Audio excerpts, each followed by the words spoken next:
Sorry to interrupt this program. This is Mary in Los Angeles County, and I'm having reports that the sewers have lava. Is that right? Lava? Yeah, Mary, I think it is. Yeah, Mary, I think it is. I think it's lava. It's no big deal here, but it seems that there's now lava in the sewers. Oh my gosh, people are getting burned on the subway? This is insane. This doesn't happen here. Hold on, it's coming up to the street. If you are in Los Angeles, evacuate. If you are in Los Angeles, evacuate.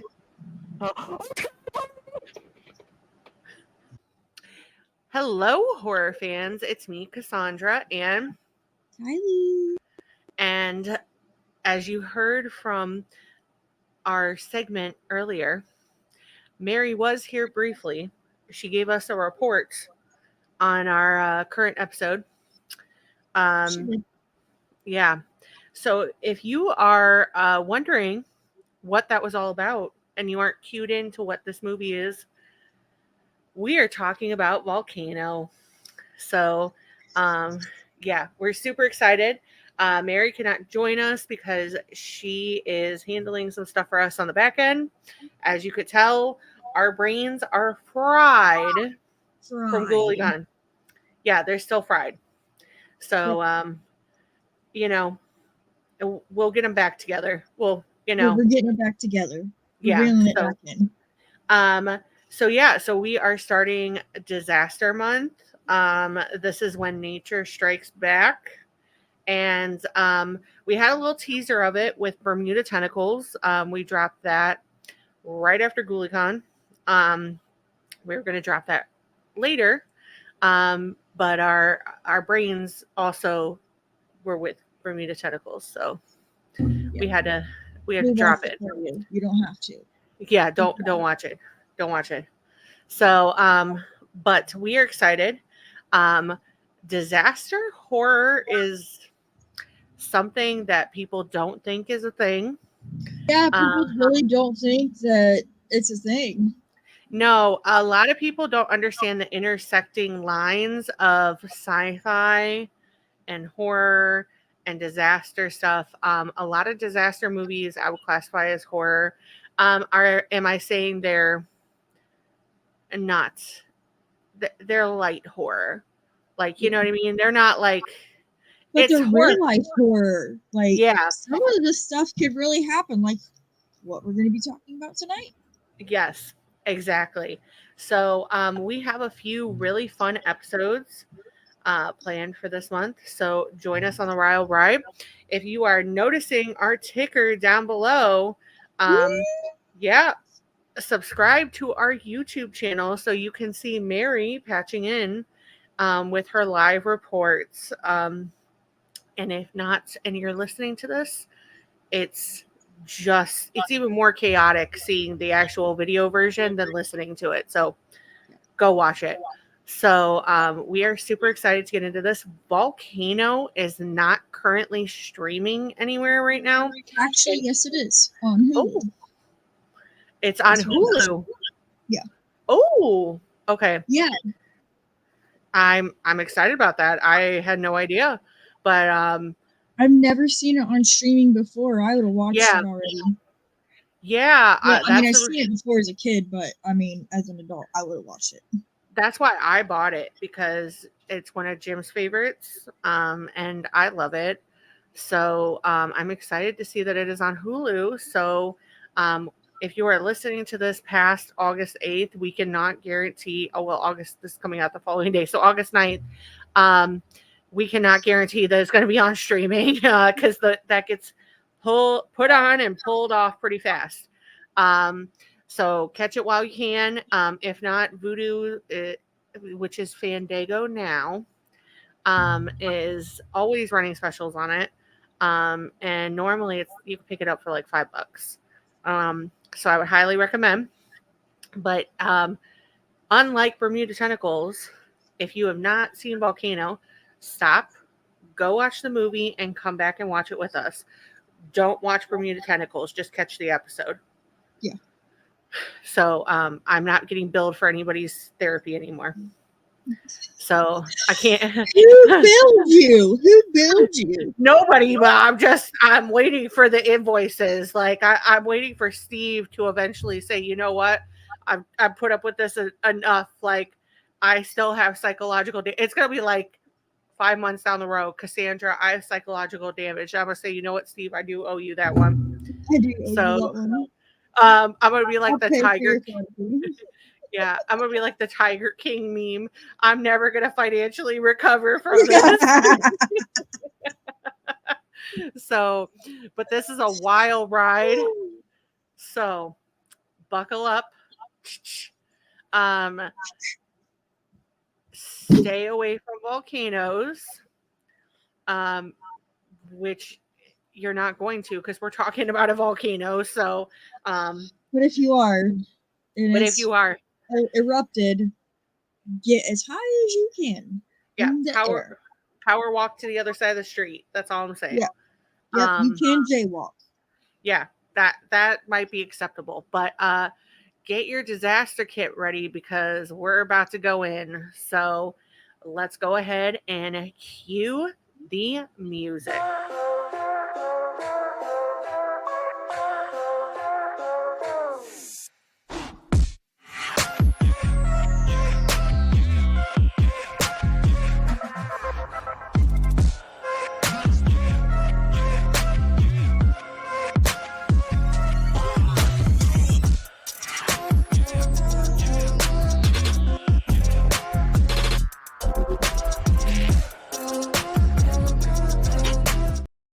And we are back. So, if you missed our wonderful intro, including the pop-up from Mary, which, by the way, neither of us knew that was going on. So, as Mary likes to always do, she keeps things so entertaining for us, and we appreciate bullshit.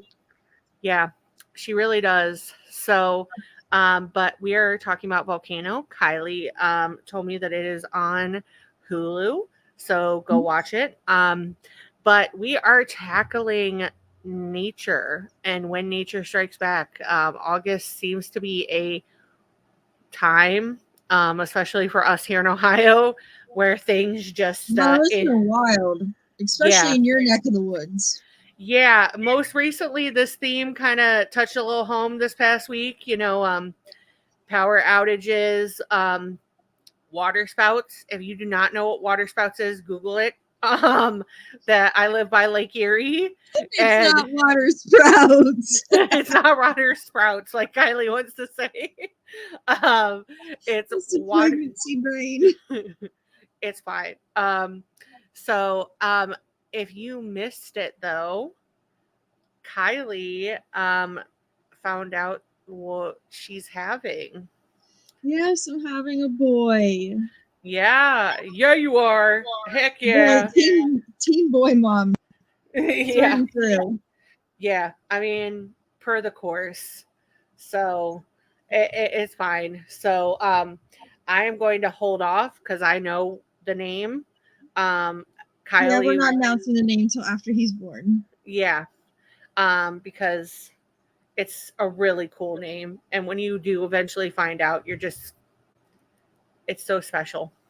So I'm so excited. Mary, we're going to have to talk about this all over again when Mary comes back for Kylie's anniversary episode.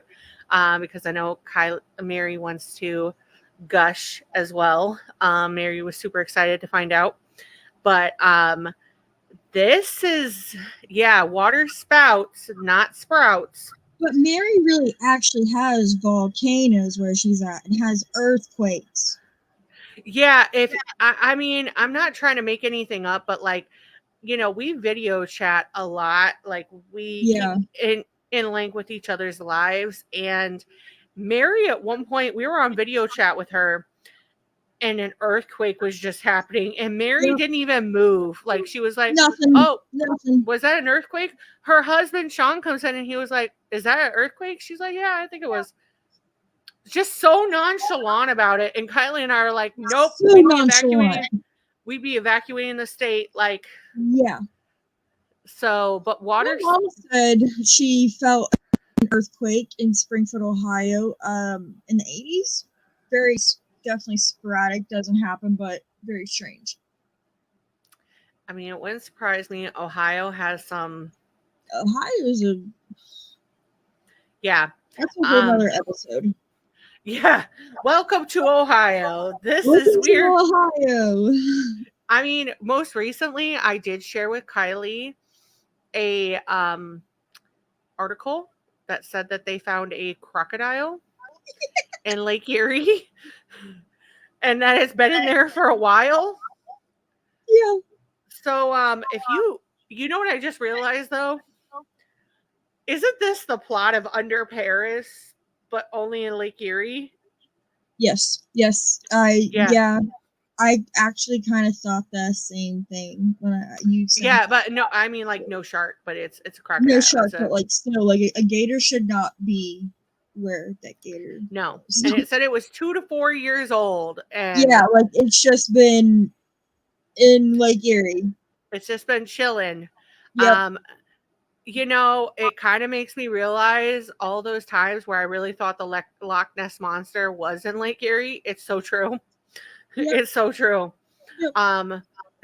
If you've ever seen this, sound off, but by where I live, when you go down the road, I said road, but it's on the highway actually, but you pass this like marsh area, and these people at one point in time had Lemmy, which is Loch Ness Monster, and they had a cardboard cutout that they had in the water. So when you would go by, you would see the Loch Ness Monster and its little baby.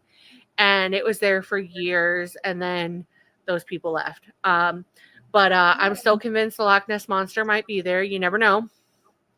There are other things in Ohio that would not surprise me.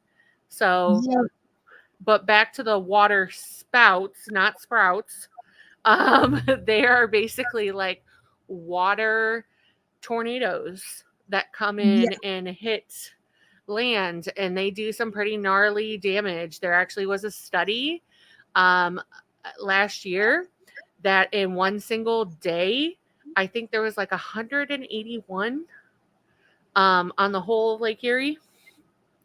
If I find that, I will show you. Yeah, I will put that in the description. But water spouts can be lethal. We had our historic state theater in downtown Sandusky. It got hit by a water spout and knocked down like half the building. Like it was really bad. Like it takes chunks out of everything. So and probably that's why this is scary, because not only is it like bodily harm, right? Yeah. But then it's like so many added levels, right? Structural damage, like you could die so many ways. Like this is the literal Jumanji. Yeah, literally. Like literally. So it's so interesting to me that this movie ranked so far down on this Watch Mojo list that I was really upset about. So I found a video about disaster movies, and since we were covering this, I thought it would be a good idea to watch it. I love Watch Mojo, by the way, to preface this. But Volcano was number 13 on that list, and Dante's Peak was rated higher. They did have me for a minute, though, because they punked everyone and said Moonfall was number 1. That movie that you and I watched at GhoulieCon. Bro, I bet it is number 1. You know what? I'll give it that. I'll give it that. Number 1 was Twisters. Yeah. Still haven't seen that one yet. The Twister, not Twisters. Twisters, like the new one. I think I said Twisters, but I meant Twister with Bill Paxton. So I'm not mad at it. The Birds was number 3. Kind of agree with that. That's fucking freaky. That movie's freaky. I feel like Volcano should be higher though. Like, I'm gonna explain that in a minute, but I'm a little salty about that. Crawl was number 17. You're telling me that you're stuck in a hurricane with your father that has issues with alcohol. And there's a crocodile. Yeah. Not And not just one. Many. Shit ton. And you have to fight your way out. Yeah. And it's done by the people who did Evil Dead. Yeah. That should crack top 10. Just saying. Yeah. For sure. For sure. So, not try to come for anybody's artistic integrity. But we're just saying. We're just saying that might be a little higher in the list. Yeah. Let's take a look at the list again, maybe. Just a suggestion. Just bring it back a little bit. So we are going to be talking about a lot of different subjects in this month of When Nature Strikes Back. We have a cool couple of movies planned.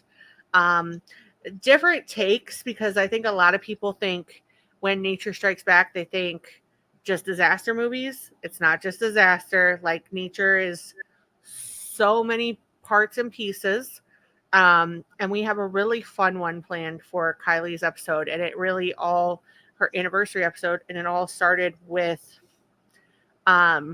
this story that we had heard about the movie. So I cannot wait to get into that. I cannot wait to talk about that one in the next one. So please check out the next in the series after this and keep plugged in. But we are going to talk about Volcano.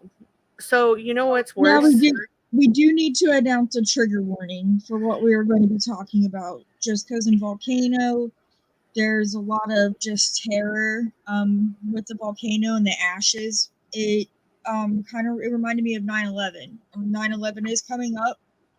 So if that triggers you, which I know it does many people who were impacted by it, or who were just kids that day who were at school and saw the Twin Towers on TV. So we just want to say trigger warning. Yeah, I think that's great. I also think anybody who has a fear of confinement in certain levels and a fear of being crushed, different things like that, this might be the one. Fear fire. Fire, burns, yeah. Fear of like world-ending type stuff. Yeah, very hyper realistic, like action. I would say skip this. Volcano, though, is probably quite literally the worst situation on steroids. So not only do you have a volcano, so like Dante's Peak, it's a mountain town, that you got a volcano by you, that's different. This is a volcano that pops out of the freaking thin air in the middle of Los Angeles.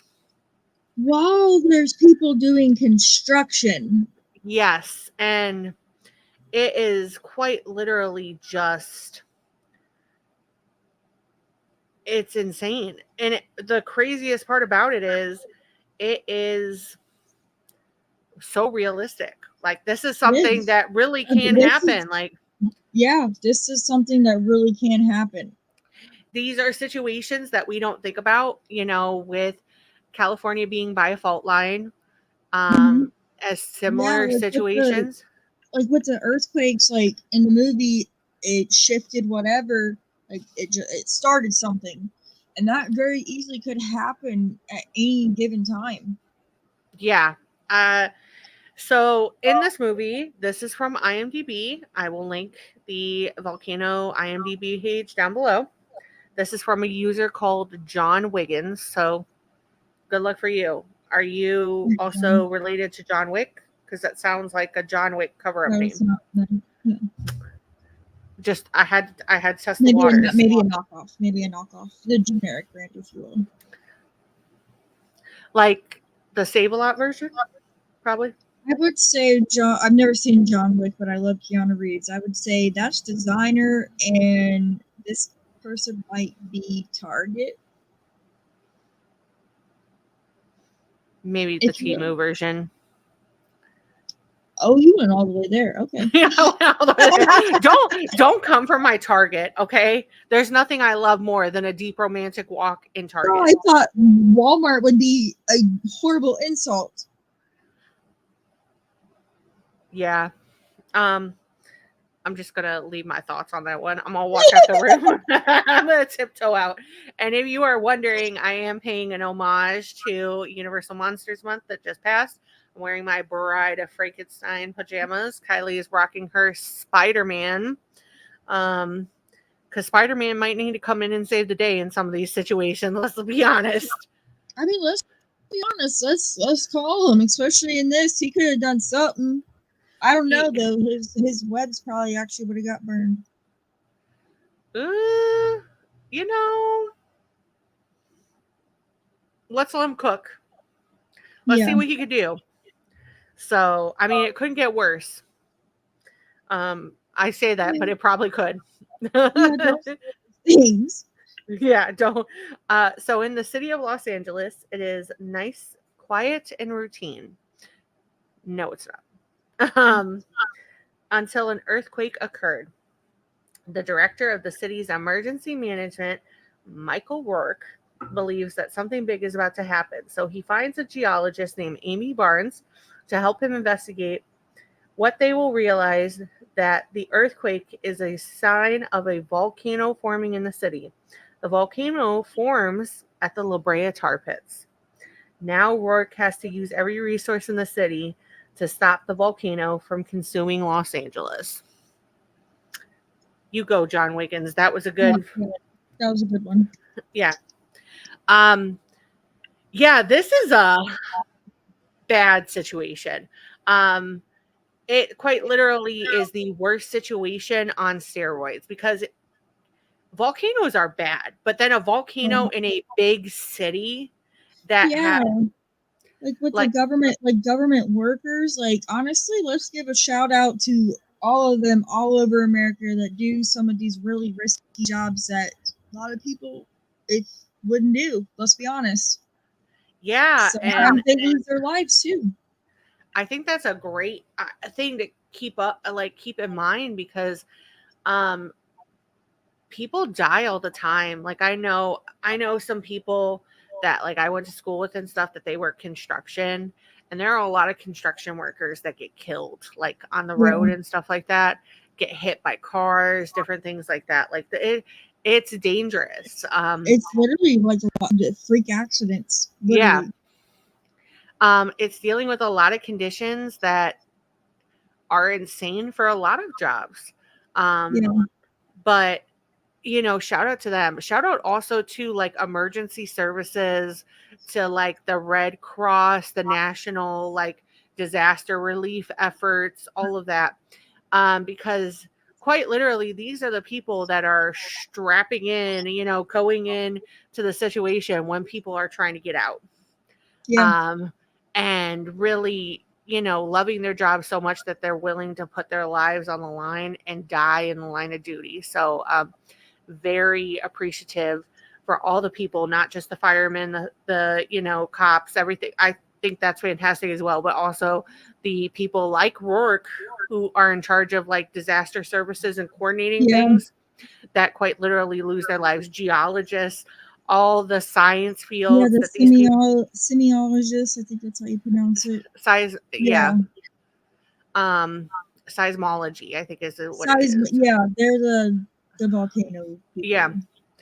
But all of those, because it takes those people getting in really dangerous situations for us to get anything done. So here is my big grief with these movies, right? Because these are like, this would be a real life situation too. Why does nobody listen until it's too late? I don't know, bro. I don't know. If I've learned one thing in life and everything that I have been through, literally, it's just better to listen the first time. It's literally just better to listen the first time and do whatever the first time and not your time or your way. Yeah. Like the whole time that this happened, like R.I.P. Anne Heche, by the way. Yeah, Rest in sorry peace. if you You were a beautiful soul. This movie, I love She you. absolutely was. But her character in there, like they call it. They say, hey, it'd probably be a good idea to like evacuate this area, like figure things out, you know. Yeah, And everyone's like, for what? Um, right. I'm sorry, I would much rather be safe and have it be like not a situation not needed than Exactly. for it to be like this, where it just comes out Especially of in this case, it's a fucking volcano. yeah. This ain't a hurricane. This ain't a tornado. Let's It's a not fucking volcano. let's not forget back to your point about the workers. There were 7 workers that died in the Yeah, beginning of this, like off rip. got burnt to a crisp. Yeah, And that wasn't enough an emergency to like, we might want to pack this. Like, I'm sorry. To me, that's like, okay, we got 7 bodies. Yeah, we gotta block all this off. yeah. We gotta get at least like 5 blocks. Especially because Like, the tar pits are like a tourist attraction, and it's in a and park. you know what's crazy to me is it shows in the like at night, right? Like right before like at sunset, where those statues are getting lower. Yeah, Why did nobody notice that? right. Like, is Well, everyone because just used? everybody who actually like lives there is just used to, you know what I mean? They don't stop and look at them every time they see them. It's just a normal thing passing going to work, you know? I'm sorry. Like, there's a foosball table out by like where the lake is. I'm not making this up. Like, this is actually downtown Sandusky. There's like a Mylander, Shoelander Plaza. There's like a couple touristy things. There's like a foosball table that's like, if I even see that foosball table move an inch, I'm calling the authorities. Okay, I'm just saying. Like, I feel it though. Better safe than sorry. I'd be like, whoa, wait a minute. That is way too close to, because there's like a old timey like vehicle down there and stuff too. I will have to do a tour of the area by the lake so I could show you, because this sounds like I'm on crack. But Sandusky was named best coastal town in America last year, and they did a really good job at like building up downtown, so it's very nice and touristy while you're looking out at Lake Erie. But if you say this to like people who aren't from Ohio, it sounds like we're on crack. I mean, have you ever actually played foosball? Yeah, I have. Dude, I just remember playing with them, not actually playing the game with them. Yeah, I feel like that's a camp thing. Yeah.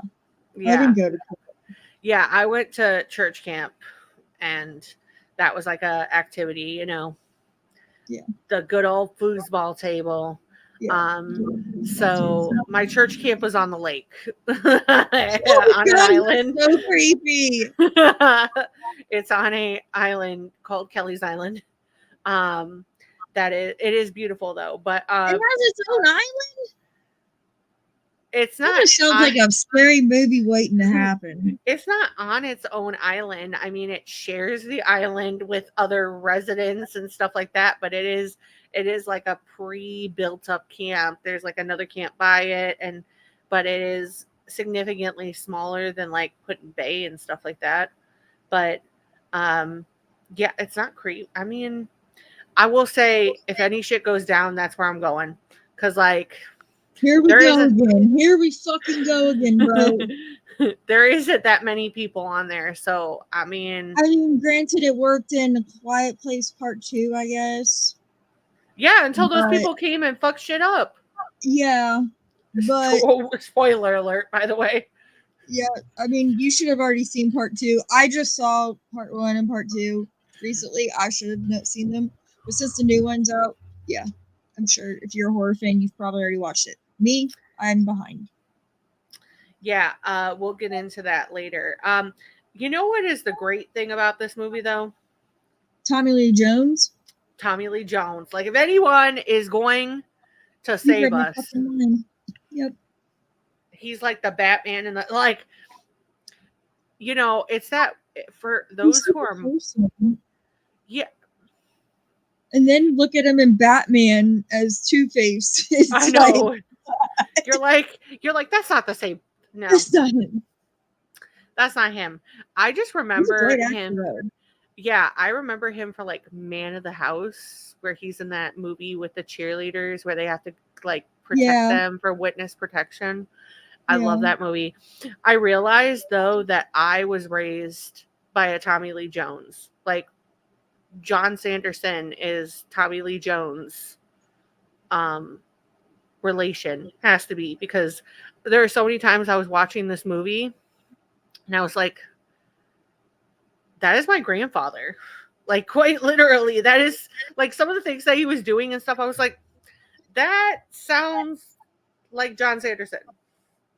So I don't know about the whole like coordinating disaster relief. My grandfather might be like, I'm just gonna hire the right people and we're just gonna let this, you take care of it. I'm gonna be over here supervising. You got it? Good job. High five. He reminded me of my dad in this. Just, I don't know.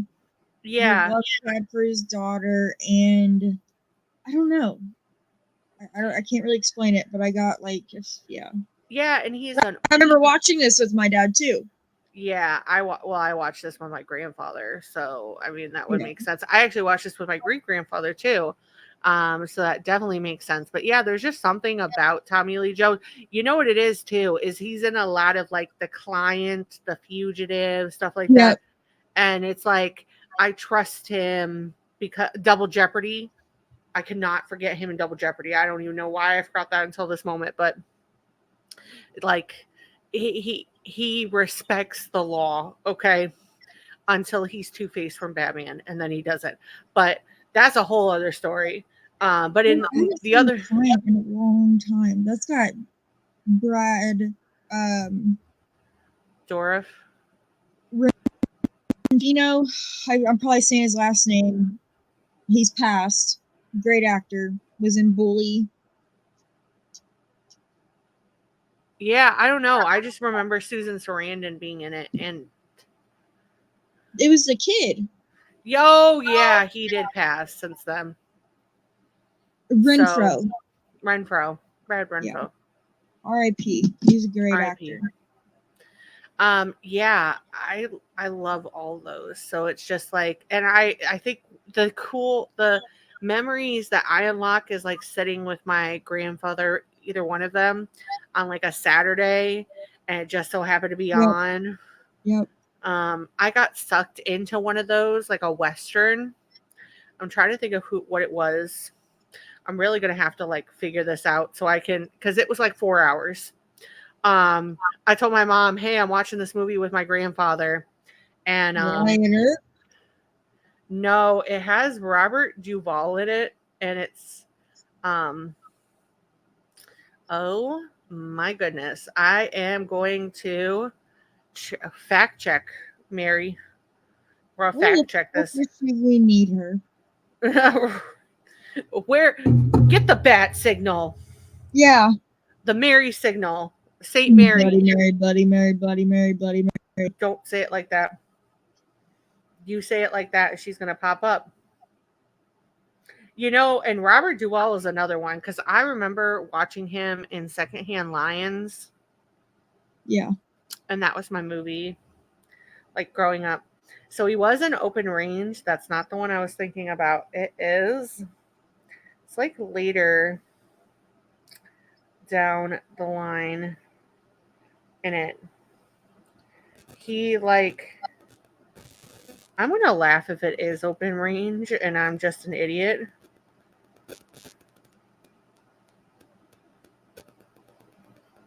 No, because it didn't have Kevin Costner in it. Yeah, that's why it hurt. No, Open Range does have Kevin Costner in it. So I watched a lot of Fun fact, I watched a lot of cowboy movies in my time. I love Kevin Costner. I grew up watching with my dad Dances with Wolves. Yeah, I remember just um a lot of really good movies with my grandfather, and really it was very enjoyable watching certain movies with him. It was Broken Trail, and it's a mini series, but it was Never heard of that one. so I guess that's why it was as long as it was. I'm curious to see now, how long the episodes were. Where is this on streaming? Yeah, it's an hour and 33 minutes without commercials. So, but it was him and this other actor. He's in a lot too. I'm going to look at his, Thomas Hayden. That's who it is. And they were these two ranchers. So Robert Duvall is a cowboy, and Thomas Hayden is his nephew. And they saved these 5 girls, Chinese, Asian women that would otherwise be forced into sexual slavery. And it's how them saving them, then they get these people coming after them, and they have to protect them, and they give up their lives for them. But yeah, I just remember I was like, hey Mom, I'm gonna watch this movie with my grandfather, and I'll be back home in a little bit. 3 hours later, she comes down, she's like, what are you doing later? I'm like, she had kept calling. I was like, we're still watching the movie. She was like, well, how long is this movie? Well, Mom, I learned the answer. It was a mini series. Okay. Yep. Apparently we were strapped in for the ride, but there's just something comforting about characters like Robert Duvall and Tommy Lee Jones so if this is the man that is going to save us from a natural disaster, I'm here for it. And he called him when the volcano erupted in New Zealand. He probably would have showed up. He probably would have. He probably would have. Anne Heche is another good one in this movie. Yes. I really need people to start listening when they say, hey, this is what's going on, because listen to the women. Listen to the women. Listen to people who are trying to tell you, hey, something's going on, because it didn't work out for the mayor in Jaws. It's not working out in this movie either. Okay. Especially if it's somebody who's dedicated their life to this science. You know what I mean? They know what the fuck they're talking about. In relation to disasters, what is your worst fear? In relation to, so we're talking about what do I think's the worst disaster? No, your worst. So for me, I realized being around a volcano is probably the scariest thing for me. Tornadoes, stuff like that would be scary for me too. Yeah, I'm going with volcano. But volcano to me has to be the most terrifying situation, because tornadoes, they're horrifying. But if you find a good, steady place to be in, you should be good.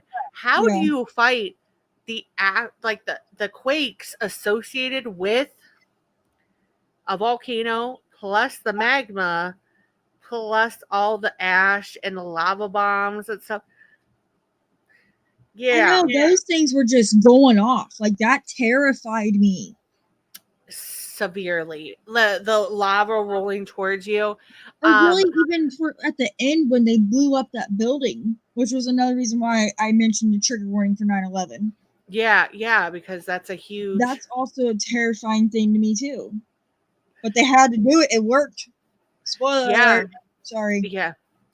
But no, it was terrifying. Like the most terrifying part for me is the one head investigator guy that ends up like the one for the trains. They go down in the train that's stuck down in the and he like has to go say they and he's like, I'm not leaving the driver behind. And he had been kind of like a little bit of a sketchy character up until then. Yeah, So he did. but you kind of get like a redemption arc with him almost. But the part where he's moving back and it's heated up so much that his shoes start sticking, and you could tell that it's literally like eating him alive. Like, you know what I mean? Yeah. Like the heat has to be so fucking hot. And so they're like, leave him behind.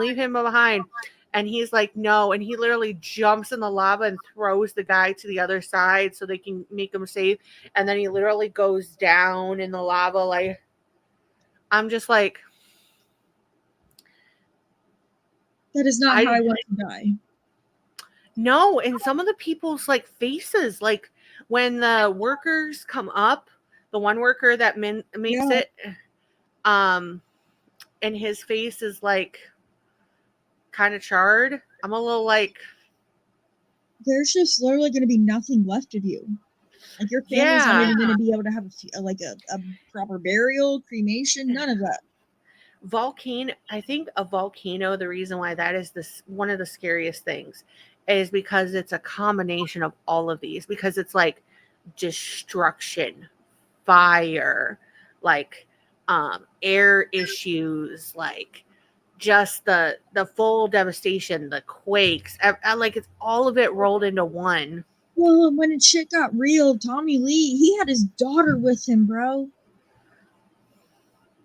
Yeah. Like, oh my gosh, I think of those situations so much, and with my kids, especially because Zane has autism, and like I have a 5-year-old, and I'm gonna have a baby.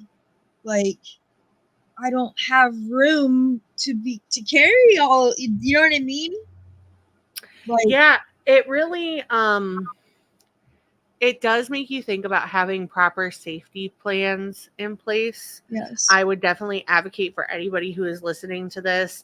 Please, if you do not, and if you live in a state that is prone to natural disasters, please go and check incredible resources out there with like the National Disaster Relief organization, and definitely get a safety plan in place, because these things happen rapidly.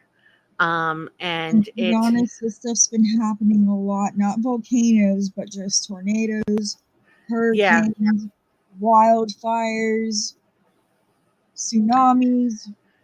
Yeah, I mean, obviously, this is definitely, we are starting to get into the period where we are exactly living in what they were predicting with the effects of global warming, and we are getting into the real realities of that. Dude, I had to take a science class when I was in school for criminal justice and human services, and it was so mind blowing them talking about global warming, and that like it's just way different than what we were taught as a kid. Like we were taught as a kid, like this is going to end up being a problem. We need to do something about it. Now it's a little bit out of control. It really is. And I would definitely say, yeah, just make sure that you have that safety plan in place. And for all the government officials out there, please listen. Listen to the scientists. Listen to the scientists, please. Yeah, before it's too late. Like, this isn't the plot of a movie. Like, these things do happen in real life, and we need you to listen to those people. Like, I don't have so many people alive. And they kept, I mean, to be honest, like, it didn't get that far. Yeah. Like, they were, yeah. That's because it was Tommy Lee Jones. And I wish I could, enter a clip of Snoop Dogg where it's like, da-da-da-da-da, nah, and it's Tommy Lee Jones. Because, I mean, like, he's a gangster in this movie. Absolutely. I mean, it's fantastic to see him. This is one of those movies that you could definitely say that he is in his elements. He is definitely he is just like, he's crushing it, for lack of a better term. That's another thing that's scary, is like the being crushed under stuff and things like that. Like that's a big part of like volcanoes. And I just, you know what it is? I love this movie, okay? And people shiz on it all the time. I love Pompeii. It came out like 2013, 2014, but it's got Kit Harington from Game of Thrones. You think this is bad? That's even worse. Like, I'm kind of offended that that wasn't on the list, because we're talking about a natural disaster in ancient Rome where people like, and it was by a seaside town.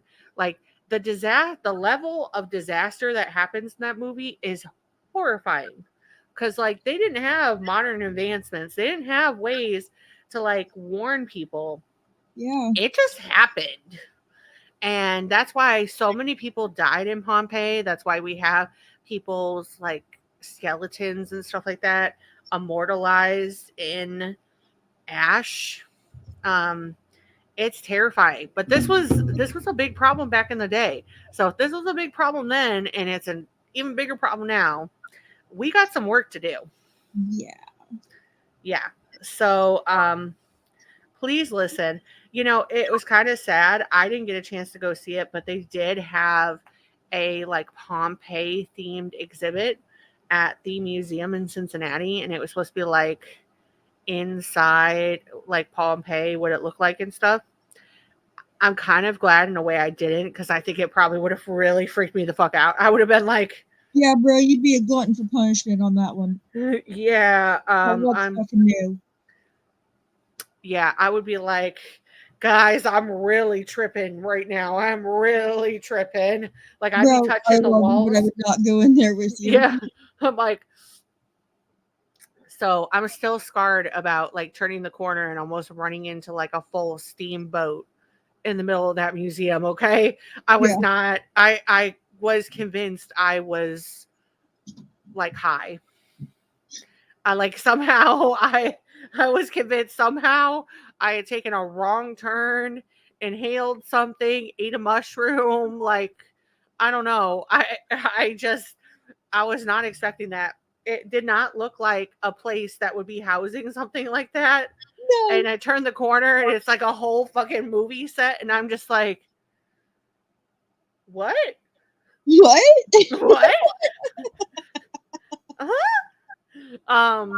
Kind of like, oh my gosh, we are going to have the video out soon. But for those of you who missed it, Kylie and I were at GhoulieCon. We had a great time. I took Kylie to Jungle Gyms though. Oh God. And we will have a full video about the experience with that.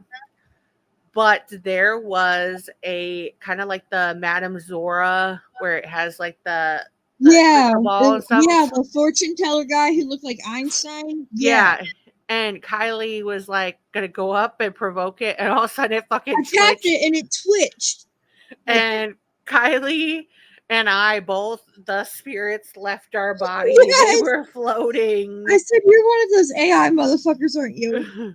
Oh, and this was already after Kylie had made a joke in the seafood section. Yeah, there was baby Bruce in his. Yeah, she went up to the little shark, because they sell like exotic fishes there, and there was like a little baby shark. She was like, "You're one of little Bruce's badass kids, aren't you?" This was already before she made the joke of, well, if they had that boat, they wouldn't have needed a bigger boat. Yeah. You were on fire. Like, I was just like, that story's wild. Yeah. We're going to go back next year with Mary. That's going to be so interesting. Yeah. Mary's going to be like, yeah, Mary's going to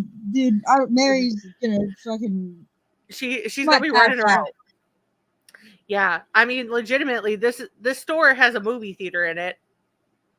Yeah. Dude, the bathrooms that are like porta potties, you go in and it's this huge bathroom. I felt like I was like in Dr. Sleep or something, and just entering like another portal or something, like in a Stanley Hotel. Like, it was fucking nuts. Yeah, there was a lot of I showed her the Nightmare Fuel animatronic that I talk about all the time with Tony the Tiger on a rocking horse. That was weird. They had candy that had bugs in it. Oh yeah. Yeah, it was there was a lot of stuff in there. I don't know if there was the apocalypse. Yeah. I said I would never, but actually, yeah, I would. Yeah, you wouldn't run out of stuff for a while. Right. I mean, I feel like there are adequate places to hide, like hide in a certain area, run out, get some stuff, come back in. Like Right. you'd be fine. Yeah. So facts about this movie that are about to take this in an unserious direction. Oh my lord. I Um mean, I do got notes, but okay, well, do you want to talk about your notes? they're pretty long. But it's, yeah. Let's see. California people being casual about earthquakes and shit like Mary. Yeah. Mary's never living that down. She was just like, here isn't gonna save you, bro, from lava. No. Mary, I will say Mary did have us Google the other day when we were on the phone with her how many earthquakes happen a day in California. If you were wondering, it's 27, okay? Yeah, it's 27. It's 27. Bro, I want to know FEMA's disaster plan for this. And literally, how the fuck do you stop a volcano? And this is my list of things now not to fuck with. Space, oceans, caves, deep, deep woods, and now volcanoes. That's a good list, though. Well, let's put hurricanes, too. Yeah. Water sprouts. My oldest sister was in one about a month ago. Yeah. Just kind of nonchalantly by herself, and like her windows flew open. She oh yeah, you sent me the video, and she's like, "You're like, she's just chilling. She's just chilling." I'm like, "Oh my god, dude!" Kylie and I are like, "Oh my god, if that was us, we'd be in the corner like, I think I'm safe. I think I'm safe. Yeah. I think I'm safe." But it's just another thing, like with California people being used to earthquakes, like they're used to hurricanes. So, the lava for this movie was primarily made of methyl celluloses, which is a thickening agent used in fast food milkshakes. So it's a chemical or it's food? I don't know the answer to that question. I don't want to ruin milkshakes, okay? I'm a little chunky. I like a good milkshake. Yeah, I like milkshakes sometimes, but I need to know the answers to that. Somebody comment down below. Just to be continued. Don't let me know about it, okay? I'll look into this, so none of you guys have to. But I'll tell you guys all about it. What do you think the ash in this movie was made out of? I don't know. Ground newspaper. Okay, that makes sense. Mm-hmm. So that's a really good. Yeah, it looks so realistic. So Rachel, R.I.P. Rachel who dies in the tunnel, Amy's assistant, mentions an accident in Mexico, and she's referring to a 1,500-foot volcano that emerged over a few months in 1942. Bro, what? Yeah, when she talks about the volcano that like appeared in the field out of nowhere. That's fucking terrifying. Yes. An Especially elaborate. There was no probably any science about volcanoes at that time, really. Maybe some, but nothing like what they know now. Yeah. And could you imagine just like all of a sudden your field just has a tiny volcano and then it turns into like a 15. What? Can't farm there no more. You're like, well, shit, I think we are going to need a bigger boat. We gotta okay, go. time to pack it go. in. An elaborate miniaturized portion of the doomed city, which was destroyed in the lava flow, was constructed inside a hangar at the San Bernardino airport. So this was the second movie in 1997 that was based off of Volcano. Do you want to guess what the second one is? What? Dante's Peak. Never seen Dante's Peak. I'll add it to the list. They say that Dante's Peak is a more accurate depiction of volcanic eruptions to happen in. Well, I didn't have. You want me to watch another volcano movie? No, but I'm just saying. I appreciate the realism. Okay, I appreciate especially Pierce Brosnan. Holding it down for the, seismologists. But I don't think we need super hyper realism for a volcano movie. We I'm get not it. so sure I trust Pierce Brosnan. Look at him in Mars Attacks. He was not shit, to be honest. Let's just be honest, okay? Not you coming for Pierce Brosnan because of a great actor, but wasn't his best time. It wasn't his finest moment. No, as a scientist, you should not have gotten abducted by those motherfuckers. And then spicy take. We need a the sticker girl that says gets spicy the head on the chihuahua, and he's just a head.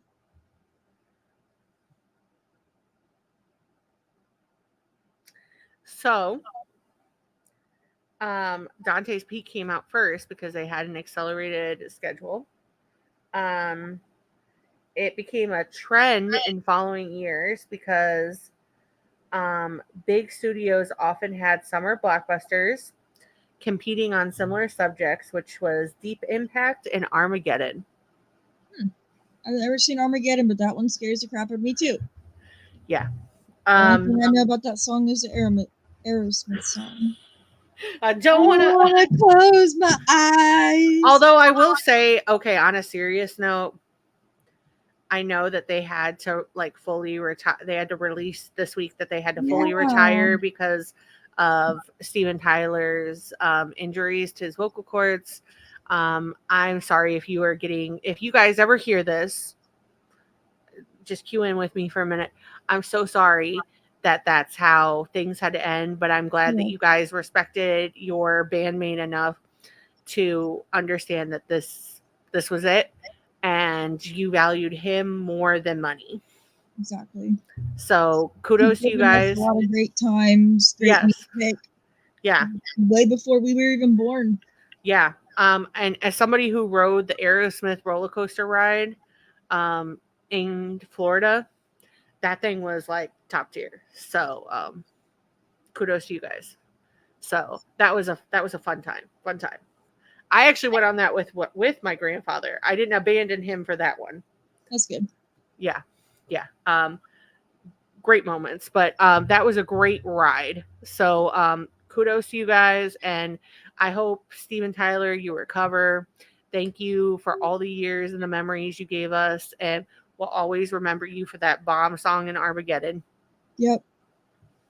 So that's my PSA. And if anybody wants to talk about them negatively, they need to talk to us. We'll set the record straight. Sometimes I wish I had the shisher from home. You know. Yeah. No, the stick thing. Yeah. Shisher. Sometimes I wish I had that. So it was just I love that movie. I do too. That's one of his favorite movies. That movie was one of the movies he very first started watching as a baby. I love that. Can I come in the out now? Can I come into the out now? Yeah. I always thought that was cool that they had a car that worked by slushies. I know. Why can't we do that now? Right. People won't get on that topic. Clean. Don't get me started on the guy who invented the car that runs off water. Yeah. R.I.P. bro. We know what happened. That's all I'm saying. In the years since the movie, the Los Angeles Metro has been working towards extending subway service to Beverly Hills on the Purple Line, not the Red Line. One of the proposed stops is at the intersection of Wilshire Boulevard and Fairfax Avenue, where the damned lava flowed along the Miracle Mile. We're gonna need you guys. That was another thing in my notes. Like, I'm not getting on a subway. I'm not. So, and before Anne Heche was picked for the iconic role of Dr. Amy Barnes, Gillian Anderson, who plays Scully, was considered for the role. Love her. The role of Mike Rourke was offered to Ed Harris and Bill Pullman. You know, those would have been two good ones too. Granted, this was Tommy Lee's, but those are some really good choices, especially Ed Harris. So in this movie, no matter their time on screen, there are 45 real life reporters and journalists playing themselves in this movie. That's fucking cool.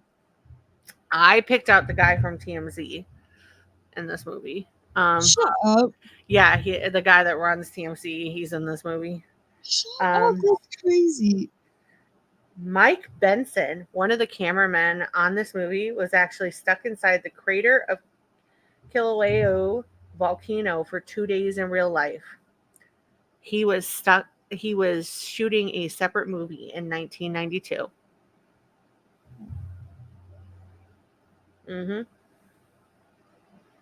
So Dr. Amy Barnes in this movie works as a geologist and seismologist for CIGS, short for California Institute of Geological Science. CIGS is a fictional agency inspired by the real-life CISN, which is short for California Integrated Seismic Network.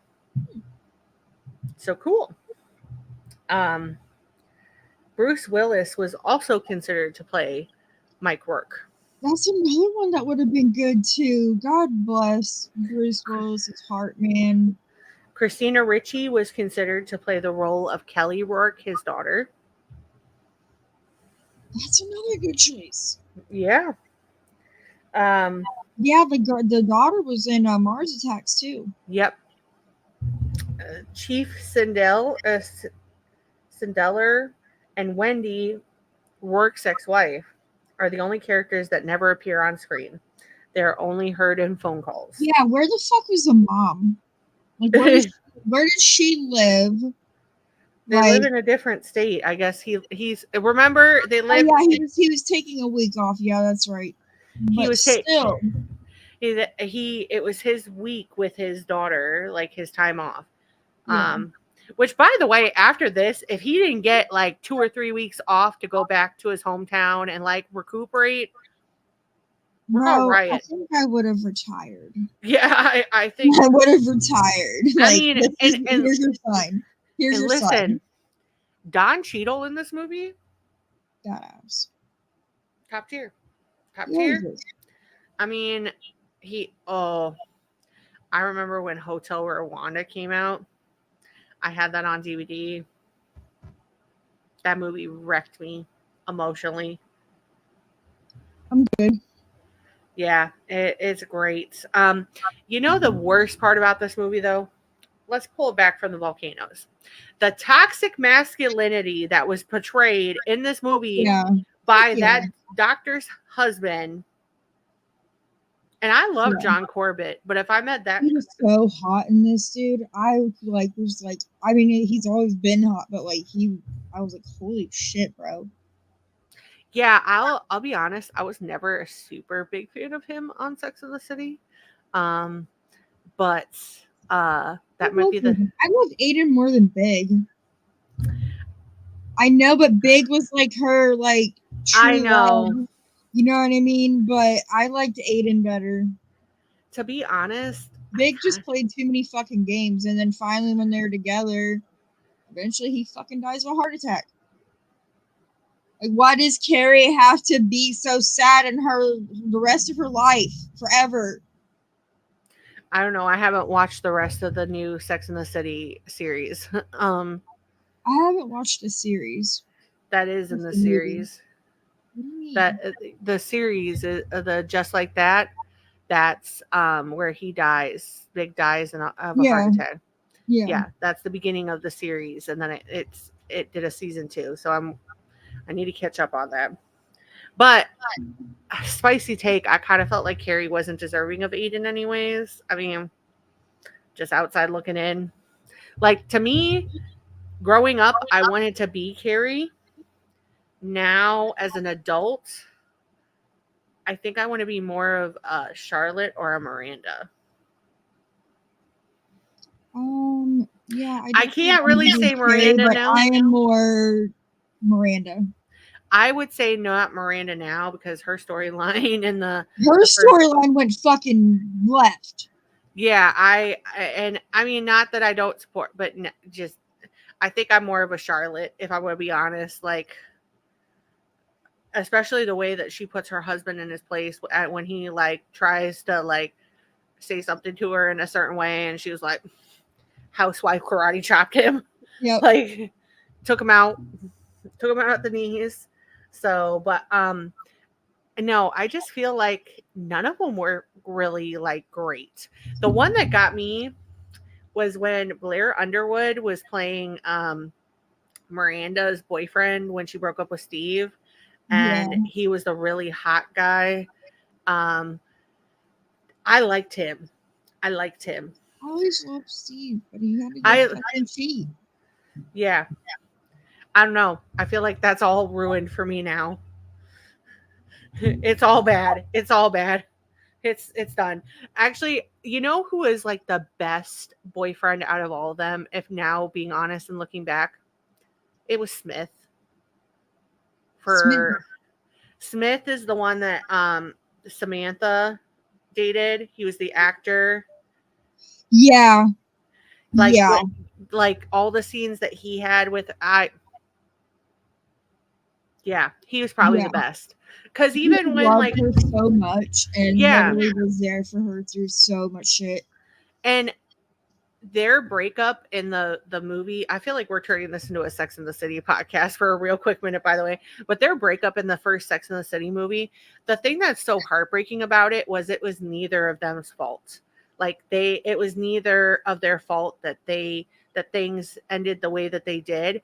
It's just they both were at a different place in their lives and they needed to move forward. But they still loved and cared about each other throughout the whole thing through. So I felt like that was like, that's the best one right there. Yeah. So now that we're off of our Sex and the City podcast moment, yeah, there are a lot of people considered to be like really. I usually am a person that is always like, well, that person's just was born to play that role. But those were some good runner-ups. Well, Don Cheadle's role, either David Duchovny or Dermot Mulroney were considered to play his role. Those are solid choices. But I like Don Cheadle. Yeah. So I think that is great. Final thoughts about this. It's a great fucking movie. It is. And disaster movies are horror movies. Like, yeah, let's be honest. It's real. Let's be honest. Horror. This is terrifying on some different levels. Like, this is just, it's kind of like, okay, so Kylie and I were just talking about this earlier. We're going to give you the context into this. But at GhoulieCon, we were there the first day of GhoulieCon on Friday, and the big Microsoft crash happened. And we were actually at a gas station where they were not accepting any form of electronic payment because of the system being down. So we went to Jungle Gyms. We had a good time. We came back and Moonfall, the movie, was on, which, by the way, Patrick Wilson, you're really the only reason I went back and watched that movie for a second time, because while I don't approve of you being Raoul and people picking you over the Phantom being Gerard Butler, you as a disgraced former astronaut who's trying to save the world, I could get behind that. Like, you're on a full horror daddy status by then. So I agree. He's definitely a horror daddy, but I'm not getting behind that fucking movie, bro. I ain't watching it. That movie, it was just too close to comfort, especially having that happen in the morning, because then it's like the whole world is ending because of the secret, It's too like, fucking realistic. moon thing, and it was crazy. It was crazy. Yeah. Yeah, it was just a little too, too much of, we need to go touch grass after that moment. We really needed to run for GhouliCon. So it was a great moment to have together, though. At least if we were going through it, we shared it together. It was Kylie and I. No, I fell asleep and I woke up and it was still on. And Kylie's like, is this still the same movie? Yeah, Kylie, it is. She was like, oh, shit. I could see it in her face. She was like, oh, shit. But yeah, I mean, well, because we put it on originally because we were both trying to take a nap before GhouliCon. That was not a good napping movie. You didn't fucking nap. No, I after that, I think I was too traumatized to close my eyes. I don't, yeah. So if you're going to try to take a nap, don't put that movie on. Don't. And next year, you could join us at GhouliCon. Yeah. Just a reminder. So we will be there. We will be talking about further details as time goes on. Yeah. So that leads us into our next segment. So today is Thursday, August 8th. Tomorrow, this episode will be dropping. But today, a amazing announcement was made on the Horrorcraft page, where us and Coven of Screams, Miss Joanna, we are teaming up for a epic collaboration. If you guessed another podcast, you are correct. Joanna and I are teaming up on behalf of Coven of Screams and Horrorcraft and bringing you The Midnight Bite, a vampire podcast for a new generation. That's a good name. Yes. And so our first episode will be dropping Saturday, August 18th. No, it's Sunday. Sorry. We're roll back the tape for a minute. Ooh. It's Sunday, August 18th at 12 p.m. Eastern Standard Time. It is going to be the introductory episode where you can get your fangs into it. And then we are going to be exploring all areas of vampirism. Did you get your vampire encyclopedia from your mom yet? You're going to need it. I am. I have my almanac, thanks to Mary, but I need to get my encyclopedia. I do. So, but this is the perfect podcast for me to do a side project with. And if for those of you who are worried that I'm going to jump ship from Horrorcraft or Spooky Moms, you have to be out of your mind. That's not happening. Yeah, no, it's not happening. So, no. As Kylie would say, that would be kind of fucked up for you to leave your own podcast. Yeah. But no, it is going to be coming out once every 2 weeks.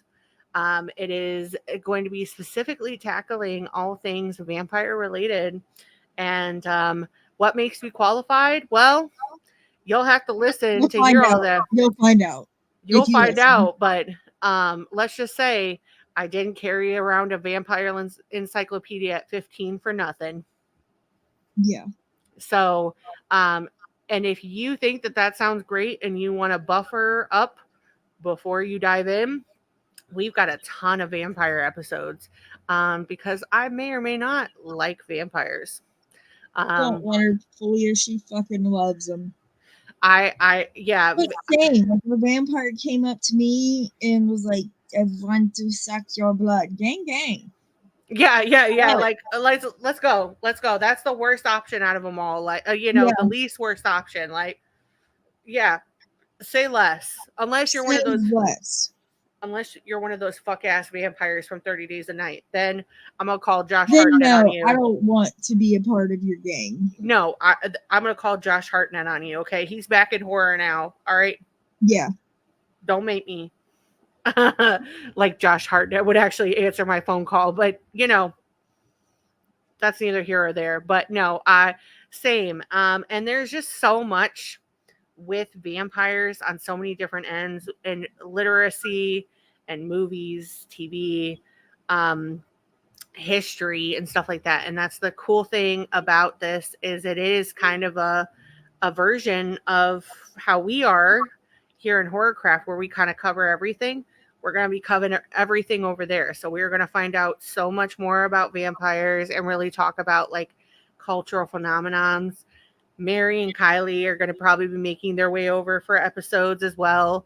And it's just going to be a cool collaborative. So if you've ever liked the concept of like Bucket of Chum, where Steve, really is doing the gospel out there for us, and watching all the deep sea shark horror movies that are out there, but you want a vampire version, this is that.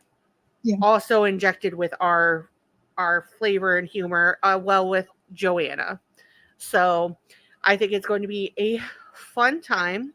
But to check out our social medias, because they will be popping up, and the episode, the YouTube versions, will be posted on both the Horrorcraft YouTube page and Coven of Screams. Nice. Just like Spooky Moms does. There will be a separate place where you can go and listen to the audio, like Spooky Moms. But again, this is a collaboration, just like Spooky Moms is a product of Horrorcraft as well. So we're building the empire, guys, one brick at a time. Next, we have more coming up soon. So it's going to be super exciting, especially as we lead into year 3 of this podcast. Woo-woo! Woot woot! So we got to get onto this week's favorite thing in horror, which isn't actually a favorite thing in horror. It's actually not a favorite thing, but it needs to be talked about. Let's be honest. Yeah. I will say there is a slight little just separate thing that I have as well. Like really quickly, Kylee was talking about it. I watched A Quiet Place Day 1 that came out last week. That's the 3rd Quiet Place movie, and it was fantastic. I would definitely recommend anybody who likes that series to go watch it. It was a great time. Just go enjoy it. I think it's good. So, and John Krasinski needs to be doing more horror, let's be honest, because he's a genius. So, but what Kylee and I are about to talk about, well, the Conjuring house drama.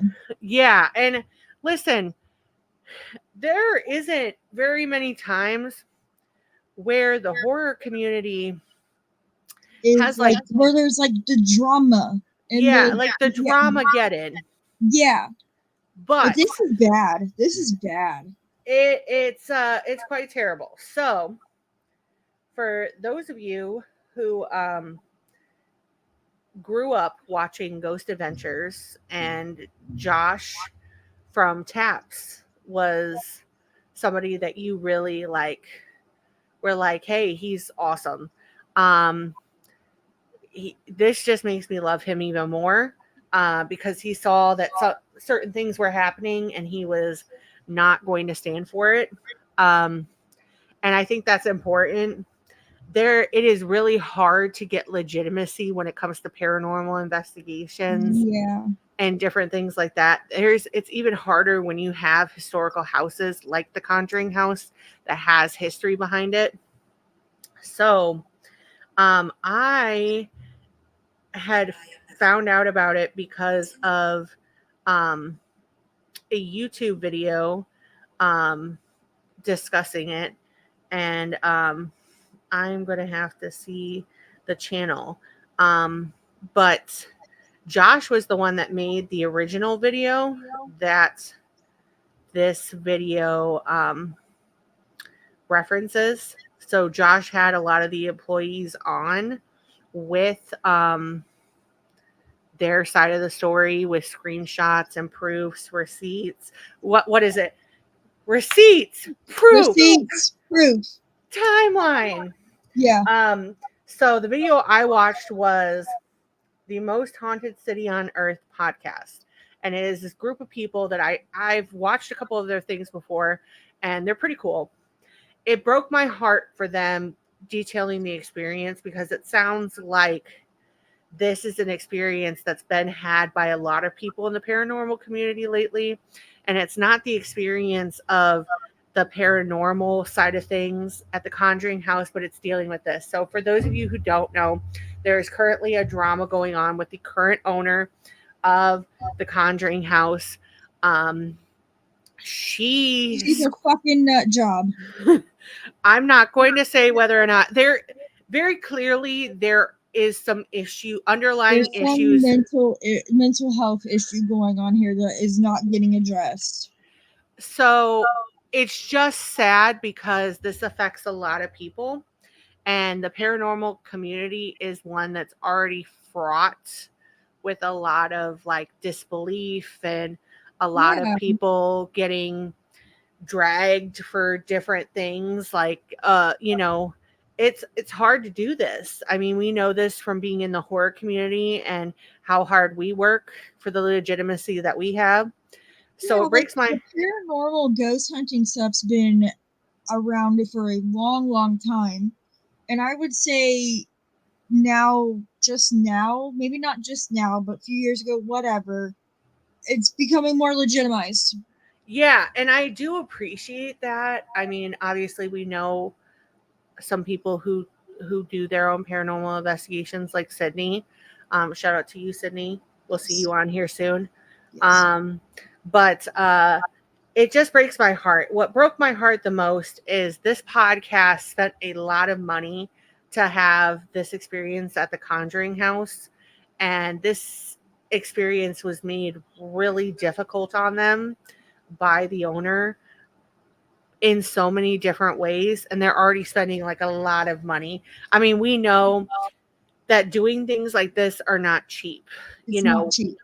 No, I mean, we went to GhoulieCon, and while I scrimped and scraped and did all the things, like that was an investment, obviously. Like that was us going to Kentucky, wasn't like thousands of dollars, but it's still doing stuff like this. It's investments. It's investments in what you love. Especially going to these haunted places, like there's so like you gotta sign disclaimers. Yeah, and like that. I mean, it's you're paying to get scared.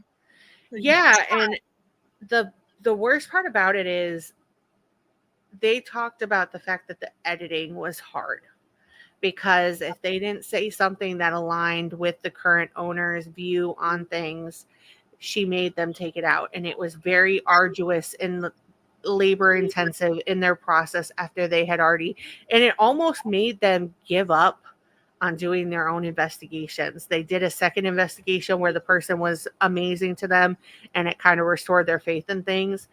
But it's just sad. So we're not going to fully get into it. All I'm going to say is there is a current controversy. Essentially what happened is the current owner is saying she fired all the employees. And when the employees actually quit, there were a lot of issues and drama that was going on. There are so many moving pieces. She is saying that a ghost is telling her that her employees were stealing money.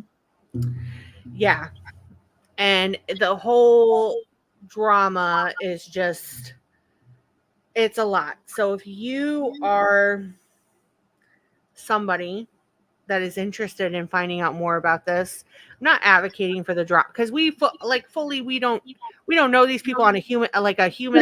If you're a Conjuring fan, a fan of the Conjuring house, take a look at it.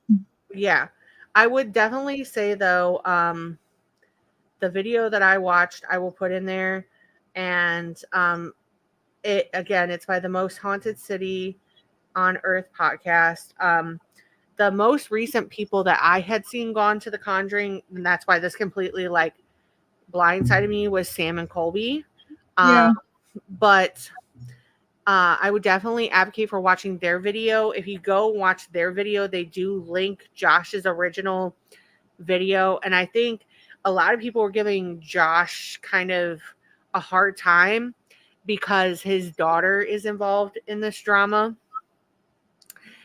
But he has receipts of everything. Yeah. Like the employees have text messages, have proof of a lot of things that happened. She was not paying them and expecting them to come and work. Like, honestly, if I'm working for a haunted as fuck place, you're gonna pay me. That's really with any job, but especially that job. I would just definitely say it is already hard enough when you are doing something that's going against the grain. So something like doing a paranormal investigation, like us doing a horror podcast, Kylee and I, we had an experience, okay? We're two women in horror, and at our hotel in GhoulieCon, we went down to get breakfast one morning, and this woman, she engaged us. She's like, "Hi, how are you guys?" We were in the elevator with her, and she's like, "What are you guys here for?" We're like, "Oh, she's being friendly. It's fine." And so we are like, "Oh, we're going to GhoulieCon," and we were telling her it's like a horror podcast convention, and the look on her face was like, Like, we were worshiping Satan, pretty much. yeah. And I mean, she was. We're not going to give the full details of what exactly like who she is, but she is a gospel singer. Yeah. But just having that interaction, like, it could have really sucked. But we were going to a place where there were a lot of our people, and we had really cool interactions. So Kylee and I, it was kind of like, okay, this is people are like that. But, yeah, like, I'm kind of used to that stuff. Yeah, like it's kind of like for that one, everyone says for that one person that doesn't like you, there's 100 more that do. Exactly. And we know our crowd, but that's a lot that we have to deal with in this. Like, people don't think that our views are valid or legitimate because of certain parts or components or because of this or that. We deal with that a lot. I just think it's terrible, especially on a human level, because of the fact that people are spending a lot of money to do something they love. And it's turning out that way. Like, that just kind of hurts my soul for them. As somebody like this podcast, we don't make money from this right now. Like, eventually, maybe one day we will. But we put our time, blood, sweat, and tears in this because we love this. Like, we do this because this is something that we love. And that's why we grind and work as hard as we do, because we want to see other people like us in the horror industry. And we have had an impact. I mean, GhoulieCon was a really good reminder, and I'm so appreciative to Joanna for putting on something like that, because it is something that I think a lot of us needed to know that we're not alone, and also that we all do make an impact. But my heart breaks for these people that are having this experience, because if that is a bigger podcast and they were going to quit after possibly this one, and then they went on and they did another one, how many people have had a similar experience? Yeah. And it's just not. So it just breaks my heart. So definitely keep up with it. I don't advocate for any drama. Listen, I like other people's drama, not my drama, if we're being honest. But I just think it's interesting because it's just so deep. And a big part of this is these people really loved what they were doing, and they stuck around a lot longer than they should, because they really wanted this to work out, and it didn't. Yeah. So shout out to all of them. I'm so sorry that the ex-employees are going through all of this. Thank you, Josh, for making a thorough video for anyone who wants to come for Josh. Josh he did a great job with that whole video, goes through the whole timeline, that gives the receipts, everything. Like, he knew what he was doing. He knew that this was going to be something that was going to be talked about, and he made this very prevalent. So we're appreciative. But that was not our favorite thing in horror this week, because but needs to be talked about. Definitely needs to be talked about, and I definitely hope in the future that this is not something that is still ongoing. Yeah. So we will update you and let you know if there is a positive resolution to this. As of right now, we're kind of staying on the fringe. Yeah. So, is there something positive, though, that was your favorite thing in horror this week? Well, Trapped came out. I'm excited to see that. Hey, I mean, a lot of people are kind of giving it a hard time, and it might be, but listen, I don't care. I'm gonna enjoy it. Josh Hartnett's in it. That's all I'm gonna say. Oh, I've heard if you're a Dexter fan, you will love this. I heard I he's love also Dexter. shirtless in this movie, Oh god. so Yeah. I'm signed up. I'm there. Yeah. Checked. Yep. Check. Box checked. But yeah, no, I think that's good. Maxine is also out on VOD. Yeah. That's been fantastic. And there's a lot of horror hitting. Alien Romulus comes out next week, and I am so Yeah. excited. If you get a chance to Google and you want to cool Google, look at the promos that they're doing right now, because they're literally They're like doing so much cool shit with it right now. the face huggers in the middle of the street, Yeah. like people with face huggers in the middle of the street in front of the posters, everything like that is so cool. And they're moving. I did not realize that until somebody showed a video, but they're actually the animatronic ones, I think, at least prototype that was used in the film, and they're fucking like moving. Woo! Yeah, I'm gonna need an aspirin after that. Yeah. So, but no, I think it's a good time for horror movies right now. We're seeing a lot of really good ones. Yep. We're ending the year strong. And I think it's just going to be a time to be alive. And we are going to be expanding and growing exponentially by the end of the year. So, and Kylee, she keeps doing the work for us and, cooking the Horrorcraft baby. So, We're cooking. We're cooking a goblin. Goblin. A goblin is a brewing. The goblin is a brewing. There should be like a emoji for that, like a little like goblin. Yeah. Yeah. We're gonna figure this out. We're gonna make that. But comment below and let us know if there's a disaster movie that kind of terrified you when you were a kid. A movie that might still terrify you. Is there a certain situation that's just like nightmare fuel for you? Like, are volcanoes it? Or is there something that just has more like a deep psychological trauma? Let us know. If you are someone who is triggered easily by these situations, we totally understand. If you want to avoid our podcast for the next month, we get you. We understand. So we will catch you back in the next one. But this was a fun one. And if you're listening to this, let us know what you think. If you watch Volcano for the first time, tell us. Yeah, tell us. And tell us who is your favorite. Is Tommy Lee Jones really holding it down like we're saying? Or is there somebody that you feel like we forgot? Yeah. So, but until next time, it's me, Cassandra, and Kylee. And Mary left on her bullshit. So if you are not subscribed to our YouTube, subscribe, because that was hilarious.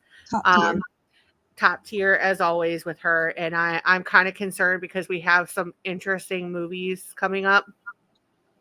Yeah. And I'm just worried about her shenanigans sometimes. Yeah. So, but until next time, it's the Horrorcraft Podcast, and we are out.